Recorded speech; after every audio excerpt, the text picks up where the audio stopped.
Hi, and welcome to Thoughtful Little Time Bombs. I hope you are well. I hope you are in good spirits. And if you are returning, then I'm deeply grateful to you for investing your time in listening to me occasionally rant about things that are important and take advantage of life, which is so brief. And if this is your first visit, then I hope you'll remain intrigued enough to listen to the end and also to return for the next video, and even in the meantime have a look at previous videos. So before we get going, wait for these jets to go over. Okay, let's get on with it. So here we go. I've just come out the bathroom, noticed I'm red, so I do apologise in case you think I'm about to burst a blood vessel. I'm quite calm, I'm cool, I've had a nice bath, and I'm content. Right, I've said it before that luck is coincidence between you having all the right skills applied at the right time with the right degree of determination and such, and achieving an end that you set out to achieve. That is luck. It is coincidence when it comes to the lottery that you have chosen numbers without any particular skill, and you have them on a piece of specific paper, and they are exactly the same numbers that come out of the lottery machine, however that works. Now, there's no skill, it's the dog's age, it's your nan's birthday, and it's somebody else's hat size. So, it is all coincidence. There is no skill involved. And I do not believe for an instant that we should allow our lives to be ruled by belief in luck. It ain't going to happen. There is only the coincidence of hard work and specific focus. That's it. And also a belief that we are privileged to live here in this world at this time, when so many resources are available to us to help us achieve whatever it is we wish to achieve. Most things are available to us, and if we don't have those competencies or skills ourselves, we can learn them. We can go to people, we can listen to people, we can make research. But never before, I think, in human history have humans found themselves to be in such a privileged position. I'm talking about us here now.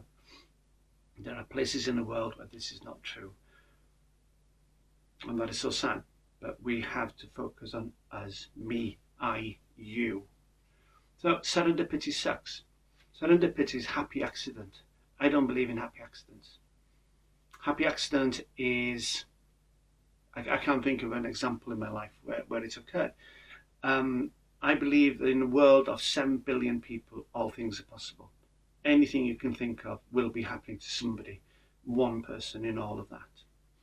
And I think we're also unique in that life may only exist here.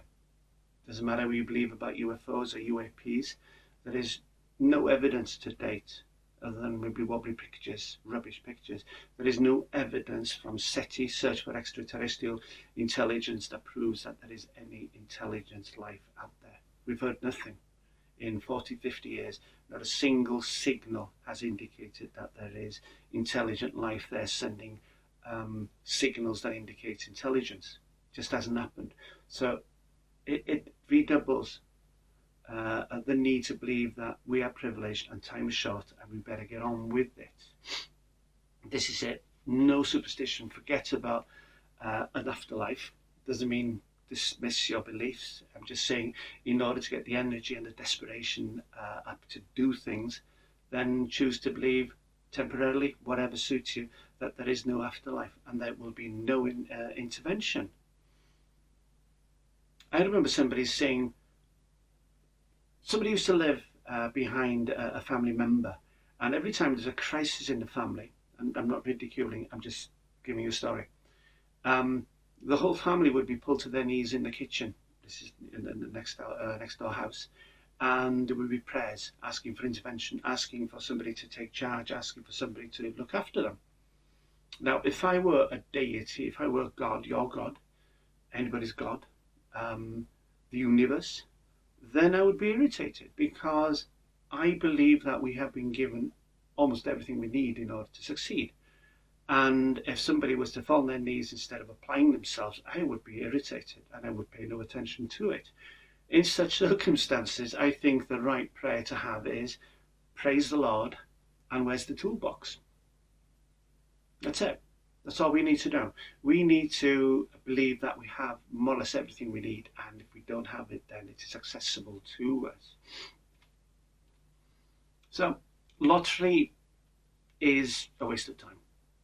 Doesn't mean you don't put money down on it, because I can guarantee you, you will not win. You will never win. And to settle down and just wait to expect to have a massive lottery win is futile. It will never happen to you. It will happen to somebody else. That is good psychology. It may happen to you. I don't think it will. It won't happen to me. And that is making me desperate enough to come up with plans of my own. I always have a lottery win as plan D, E, or F. You know, way down the line. I've forgotten about it, but I do buy a ticket. I'm honest about that. But I do believe that if I want to aspire to achieve anything, my dreams of doing remarkable things, then it comes down to me. It doesn't come down to intervention by the universe. It comes down to me, specific hard work and specific focus and determination and commitment and courage and being stupid enough to have a go.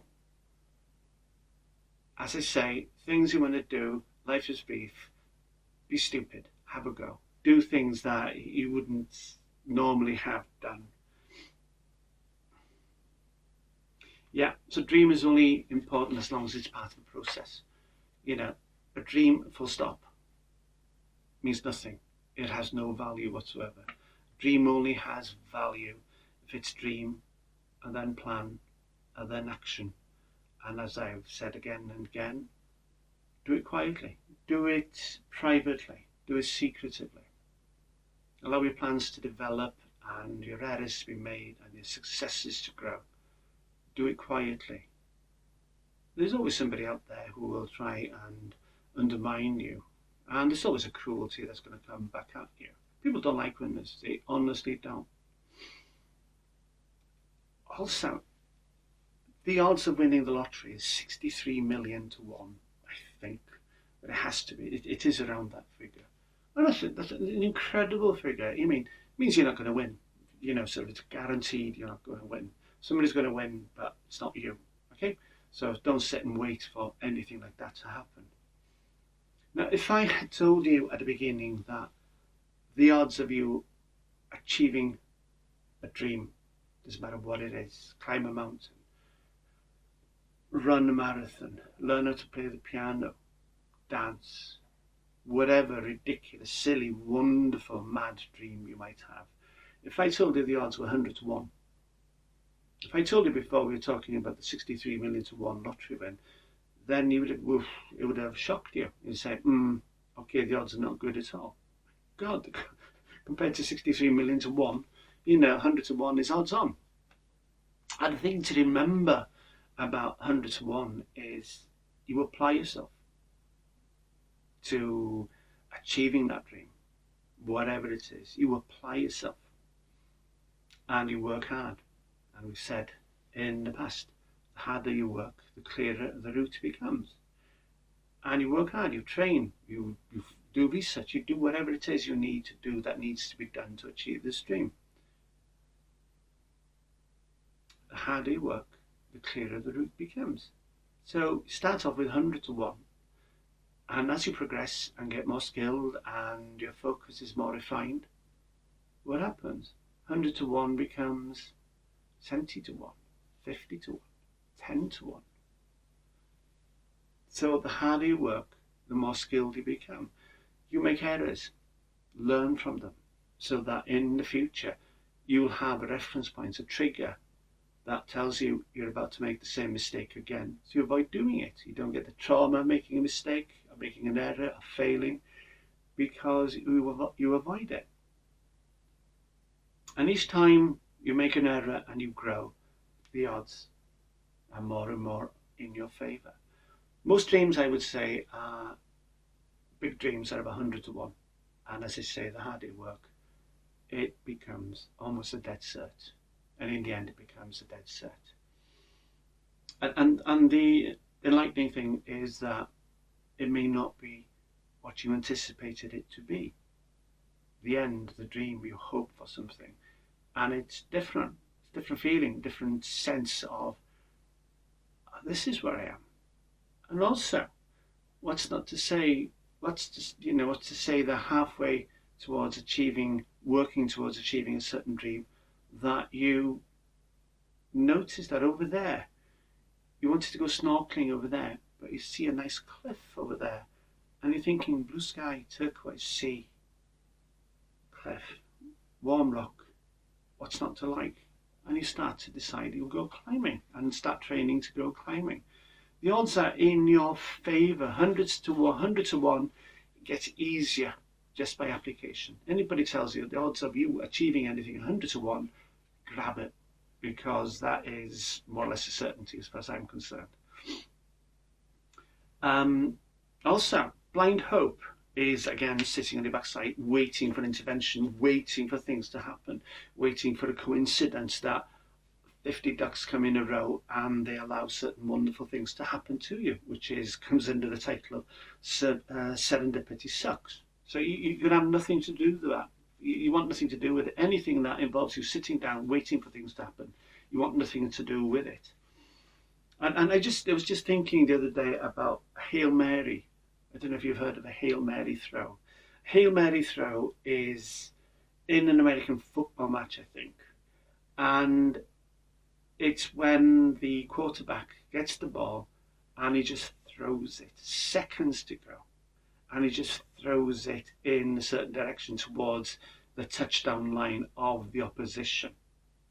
And he hopes that something will happen. I like Hail Marys because actually they are a sign of a team, a group of people marshalling all the resources that are available to them. They may be limited, but they are marshalling all the resources available to them. And most of the resources are strength, practice, and knowledge. My understanding is that you could have 1 second to play, and you could be 40 yards from the touchdown line. But once the ball leaves your hand and is in flight, all time is suspended. The last play must be played. So you have strength in your arm. You have skill in throwing a certain way of making the ball spin. So it goes against the wind, or it goes with the wind, or it goes and dips in a certain place. And you have knowledge of the ground, you have knowledge of the players, and they have knowledge of you, and you suspect that they suspect they know what you're going to do. And the odds are probably 100 to 1 again, and against anything happening. But you're applying your energy to all the resources that are available to you at that time. And you never know, it might work. Somebody will catch it, and as I say, until the last play is played, you still have a chance. And it's a line, I think I read in an SAS, Special Air Service novel, and it says, while you're alive, you've still got a chance. So Hail Marys, I like them because it means you are aware of the limited resources available to you and you are using them to the best of your ability. Yeah, so either you're doing something or you're doing bugger all, you're doing nothing. Sitting on a sofa, and there's those who wait and there's those what make it happen. Those who wait, it's just between them and a date in which they die, or they have a stroke, or they lose hope, or maybe miraculously that they wake up and say, this isn't working, I better get out and do something. Doing is important, because if there is going to be any intervention, if there is going to be any intervention whatsoever by an external agency, a deity, a force, then that deity or force or universe is not going to invest in somebody who sits on their backside. They're going to look to who's working hardest, who's having the greatest impact, who is being ridiculous in that they are working ridiculously hard at something which may seem silly, but is important to them, and they need to be rewarded. And positive signs will be given, and maybe a bit of assistance. But that is not something we choose to believe. We don't believe in external things happening, but we're just thinking at a philosophical level that the universe is only going to help those, as something said in a comedy years ago, those what helps themselves. You help yourself, and you never know what's going to happen. But you do nothing and wait, then you just got to get a stroke. And there we are. This is all there is. There is nothing else. You're privileged to be in the position to sit on your backside and do nothing on the sofa and watch television. But it will not end well. You may well end up realizing that you blew chances. You could have done something. Or you live a life of a lie, which simply says, I deny that I ever had this dream. Because every time I think of such dreams, it makes me miserable and unhappy that I never got there, that I never tried. So hard work is important. Hard work focuses the mind. And the world is shaped by doers. Hard work will yield victory. 100 to 1 collapses to dead cert. If you work hard, if you learn as you're going on, you will make loads of errors. Keep repeating the same stuff this week. It is so vital. Anything that gets people off their backsides and doing something. Life is a privilege. So it's the pragmatic versus hope. Pragmatic is living in a real world and doing things. Hope is that some ridiculous coincidence happens. And we know they don't happen.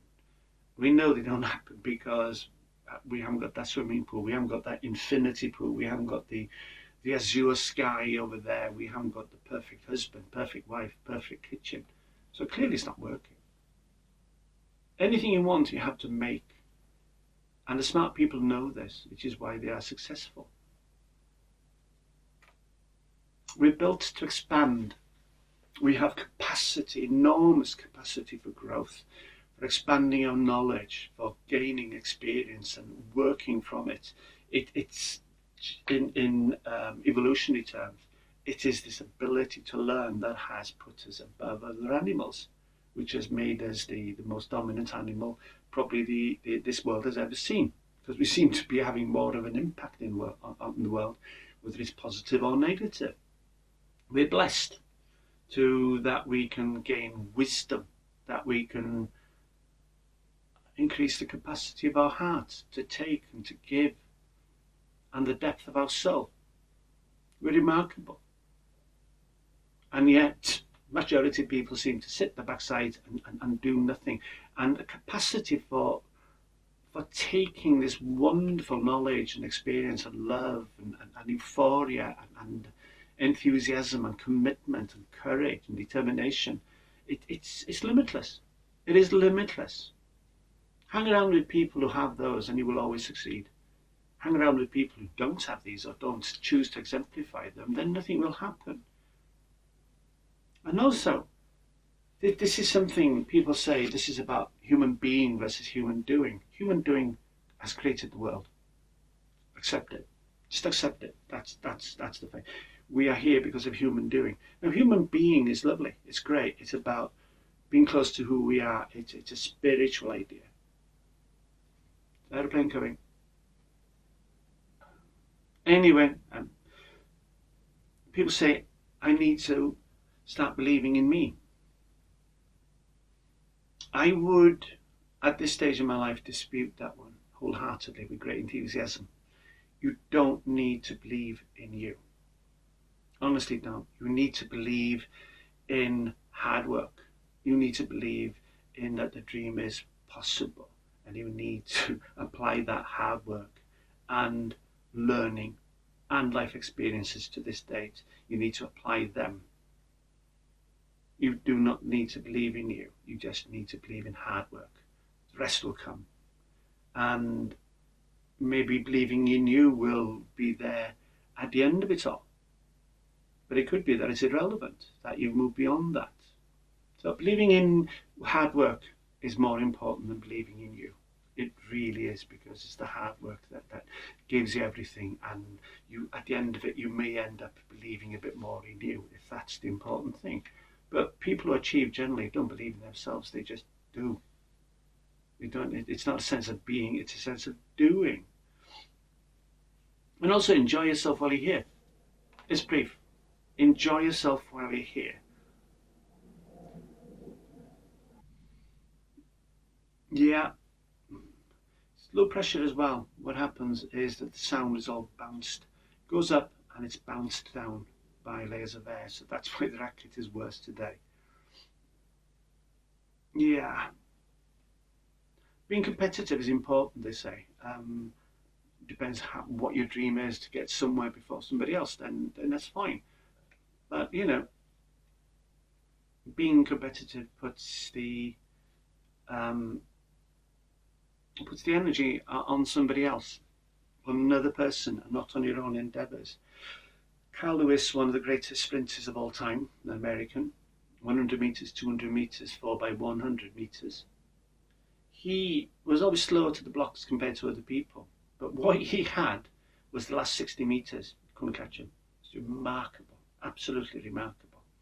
We're talking about 1980s, if I remember rightly, the Olympics and World Games and such, just remarkable. And somebody asked him, don't you get worried when the people in the blocks either side of you, and he was not quick at the blocks, it is a fact, people at the blocks either side of you, they just go, and they leave you there. And he says, no, I never pay them any attention whatsoever. I know they're going to go ahead of me, so I don't allow it to interfere with my running philosophy, psychology at all, because I know that once I'm up running from like that, they cannot do anything to beat me. I will always beat them. So it's a waste of time worrying about competition. As you say, you're doing things quietly, you're doing things in secret, privately anyway, so nobody else needs to know. Yeah, and also work hard so that there is no time for doubt. Just have an agenda, just have a routine, have a schedule that you follow. The harder you work means you've got no time for doubt, because doubt destroys, and you don't want that. And if you keep working hard and bringing the odds down, then doubt disappears anyway. So doubt is an useless emotion to have. Again, suggest. There we go. The Jets do what Jets do. It's a training camp, so nothing I can do about it. So we just wait for the gaps, and this is how we conduct conversations around here. Moments of profound silence. I'll get on with it. As I said, there's no time for doubt. Doubt gets in the way, so you don't need it. So just work hard.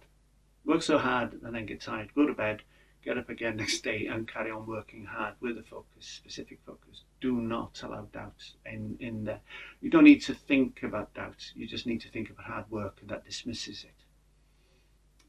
Doubt destroys. And as I say, the harder you work, you come down from 100 to 1, and down and down and down. And as you do that, doubt disappears and it becomes irrelevant. Okay, so I don't need to do that one. And finally, these are the obstacles we bring with us. I keep mentioning this every now and then. And it is the fact that we have voices in our heads of people who have undermined us in our past and experiences that come to haunt us. And the voices that say, you're not good enough, you look like an idiot, you're a fool, they'll laugh at you. You're not up to this, you'll just upset yourself, you'll be so disappointed. Again and again, always whispering in your voices, in your ears. And it exists, it's real. And sometimes it's difficult to get away from it. What I do, I breathe them away, I breathe them invisible. The body likes good breathing technique because it's good for it, and also because it helps quieten the mind. Simple breathing I use, apart from ordinary breathing, of course, is in, out. So you're breathing out twice as much as you're breathing in.